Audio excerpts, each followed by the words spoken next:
Hey guys, welcome back to the channel.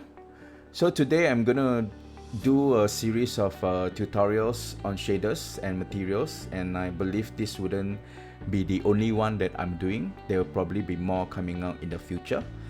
So shaders is something that I'm very passionate about because I believe that to make a scene really photorealistic, it's not just about lighting.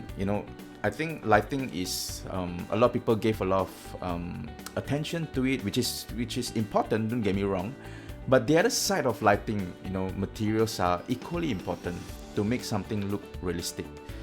So if you have good materials, good shaders, half the battle is won, right? So today I'm gonna discuss a little bit about wooden planks.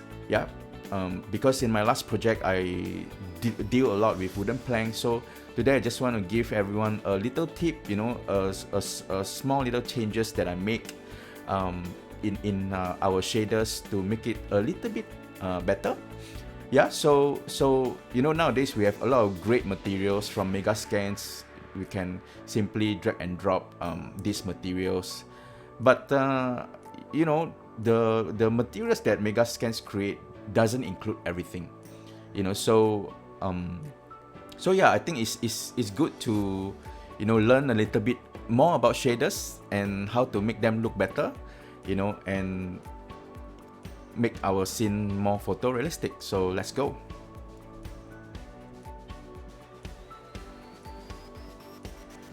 Okay guys, so let's get started with our tutorial. So today I'm gonna use megascans assets, right?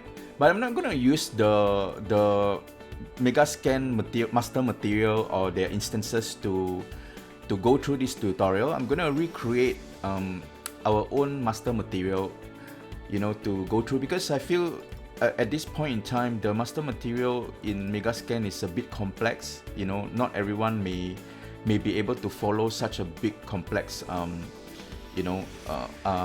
web of shader, right? So I'm going to just recreate some of these to kind of like illustrate what I'm trying to do, instead of going through all these things. Yeah, so if you would like me to go through step by step what is megascans trying to do, and all the settings of the instances that they have and what they do, hit me a comment below, and yeah, in the future tutorials I can explain to you guys what each of them does.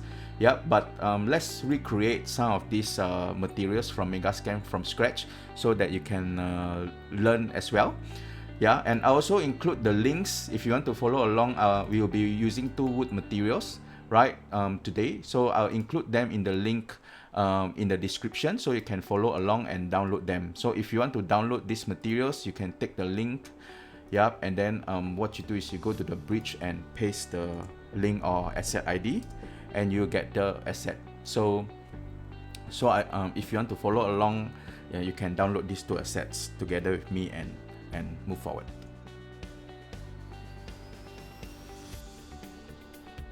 Okay, so firstly we're gonna create a new master material from the textures that we downloaded from megascans. Yep, so if you like what I did, you drag the megascans material from Pixel Bridge, they will give you a channel pack material, right? So where R, they will store the ambient occlusion, G, they will store the roughness, and B, they will store the displacement map, right? So how do I know?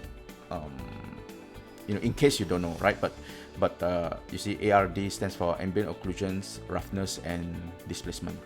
Yep, so that's how they do it. So let's create a very basic material first, and then we will add on it later, right? So let's do a master material, wooden planks. Okay, so simply just drag, put it as normal, and then ambient occlusion, roughness, and we don't use the displacement for the time being, right? So in theory, this is how you use the materials, right? Of course, not as complex as how megascans build it, but you should pretty much get a decent kind of like materials even with this. Yep, so maybe to compare, you'll see that it's not a very big difference, you know. So let me just duplicate this box. Yep, so to compare, I'll put the original megascans and then, you know, our very own master materials, right? So as you can see, not a huge difference.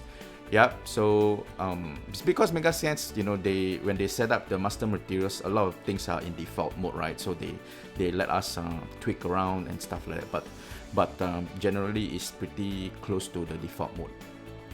Okay, so the first thing about wooden facade, you know, or planks like this, one of the things that I like to do, or I think what we need to do is, you see there are creases here in wooden planks, right? There are hollow areas. You know, these areas are too bright, you know, so generally how to make it look better, more photorealistic is, as you can see in the ambient occlusion map, I think it gives us a very good texture of these areas. So although we have already applied the ambient occlusion, it still doesn't look as good, right? So what I do then is to multiply it into the diffuse. Yep, so what I'll do is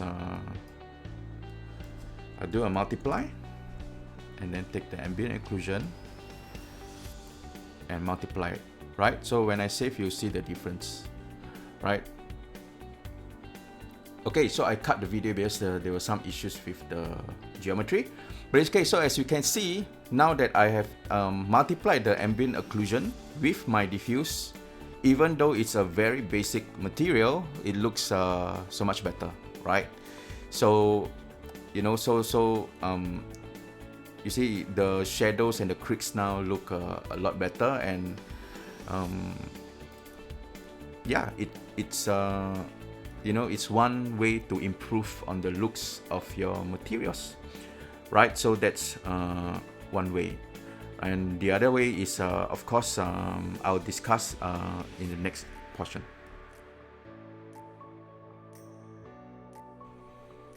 Okay, so the next part, right? So okay, if you realize, sometimes the roughness map that is provided in whatever PBR textures that you get, you see, the roughness will tell you that these creases should not be reflective, right? Because if it is white on roughness, means it is not reflective. So generally on this area where it is whiter, means it is not reflective.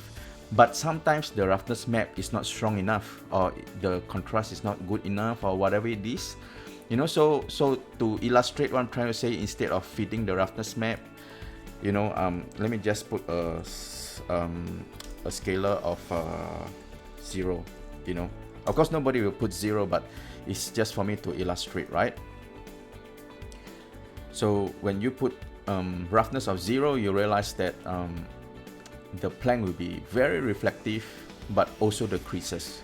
Yeah, so, you know, and sometimes when the textures are not prepared properly, or you know, for whatever reason, or maybe you don't get your textures from megascans or whatever it is, you know, the you know, you can get reflectivity inside the creases. This is also not as good, right? So it doesn't make the materials look photorealistic, right? So again, what you can do is you can control the specular, right? So you can fit the ambient occlusion, you know, into the specular, or if you want to control the specular, you can fit your number, like say because by default usually it's 0.5, right? So you can fit let's say a point, I don't know, 0.4, and you multiply it. You multiply it by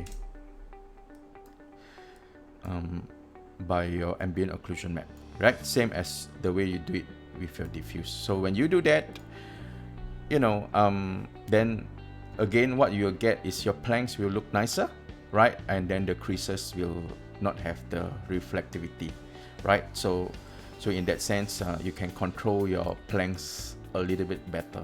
You know, of course, the roughness is a bit wrong, yeah, by putting it to 0, but it's just to illustrate, you know, how you can improve on some of your shaders, right? So that's one tip. And the next tip that I'm gonna share is on using parallax occlusion.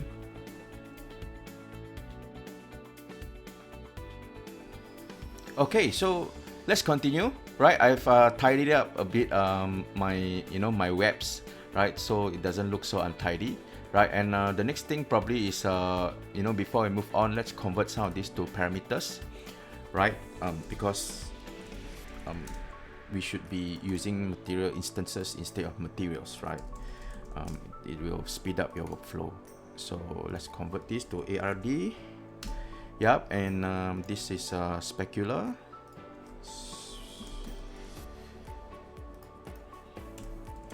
Yep, so I think that's about it. Okay, so the next tips that I want to share is to include occlusion mapping. Yep, so occlusion mapping, there are many ways to get the height, because these are planks. There should be height differences around here, and there are many ways. You can do tessellation, you can do bump mapping, you can do parallax occlusion, but I think parallax occlusion is one that is a little bit cheaper than tessellation, and good results. Yeah, decently good results. So let's do that. Okay, now we're gonna do occlusion mapping. Yep. So how to do occlusion mapping? So first of all, we need occlusion, parallax occlusion mapping. Yep. So the height map that this parallax occlusion mapping uses is a texture object. Yeah, it's not a texture object sample. Yeah, so these are different things. So generally, to use occlusion mapping, you need a texture object, right? And we can convert it to a parameter as well. So texture object height map. Yep, they will basically be the same as the ARD map that you download from megascans, or if you have an individual height map, then you can just use the original height map. Yep, doesn't matter because you specify the channel here. Yeah, so when you can fit the object into the height map, right? And after that, so the first thing to do is to specify let's do a constant for. Yep, is to tell Unreal or the parallax occlusion mapping that your height map is in the blue channel, right? So what you do is you feed it into the blue channel. Yep, set it to 1, and if you do it like that, the parallax occlusion mapping node will know that I'm supposed to read from the blue channel. If not, by default it will read from the alpha channel, right? So basically it's very simple. Okay, then what next to fill in? Yep, so of course if you have a texture coordinate, whatever UVs that you need, you can feed it here and then feed it to the other side, but let's not discuss about UVs now. Yep, so what parameters we need to fit? So first we need to fit the height ratio. Okay, so height ratio, don't go crazy on it. Usually let's set it to 0.01 as a default, right? And the min steps and max steps. So basically min steps and max steps, basically what they mean is how many steps they will use when you look directly into the plank. So when you look into the plank like that, parallel, how many steps do they use to do the occlusion mapping, right? And max step is when you are at an angle at 90 degrees, if I'm not wrong. How many angles that you use. So default value is 8 and 32.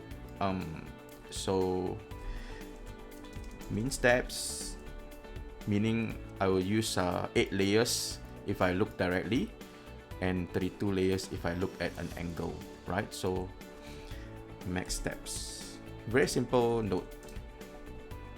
Okay, yep, so this is by default 32, this is by default 8. Okay, so after that we just take it and fit the UVs. or rather the output of this parallax occlusion mapping, and then we feed it into our individual nodes, right? So unfortunately, we will have to fit this back, you know, so it looks a bit crazy, but oh, I made it so nice already. Okay, let's move this back a little bit back. Yep. So, and this, maybe just double click, and let's move this so it's cleaner, right? So once that is done, you are basically feeding your parallax occlusion mapping to the UV channel of all your other textures. Okay. Okay, so let's save it and continue. Okay, so my shader has been compiled. So as you can see now, you can see a little bit, right? A little bit of 3D-ness, you know, as compared to the original material. Is completely flat here, but you can have a sense that it's slightly bumped up, you know, when you included the parallax occlusion. Of course, you know, you can change the min step. Or let's create a material instance and then assign it, and you can play around with the min step and max step, you know, to get a better scale, right? But generally, I think this is fine, you know. So 8 and 32. Yep. So so what I want to do is to take the other wooden facade materials which has bumps in it and apply it, and then we can see a little bit more how it does help. Okay, so let's turn on our texture instances, right, and assign the materials for the other wooden planks, and then you can see like how different it is with the occlusion mapping and without, right? So this is the wooden planks instance. Oh, why does it look the same?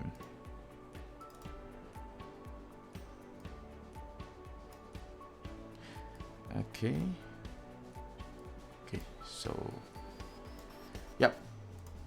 And so for comparison's sake, this is our materials and this is the original one. So as you can see, maybe let me increase the min steps and the max steps a little bit more here. 64, 16, and increase the height ratio a little bit, maybe by 3. So so as you can see now, there's a little bit of 3D-ness to your wooden planks. Yep, whereas the original one, there's no parallax occlusion mapping. It's almost a flat surface, right? We probably can see a little bit of 3D-ness due to the ambient occlusion and stuff like that, but when you include the parallax occlusion, it will give you a little bit more bump to it, right? So, and generally, if you look at floor, it's you know, at your eye level, it's probably higher. So this would be a better shot, right? So yeah, I think slightly, little bit, you know, everything is in the details, right? But when you improve your materials bit by bit, you'll get better and better. So yeah, so today these are the 2 tips that I shared with you about parallax occlusion and using the ambient occlusion to enhance the cavity, right? So if there's any questions, feel free to put it in the comment section, you know, and yeah, let me know if there's anything you want to learn about materials, and I can do a few tutorials on that. I love materials, right? And so I hope you enjoy the rest of the weekend, and I'll see you soon.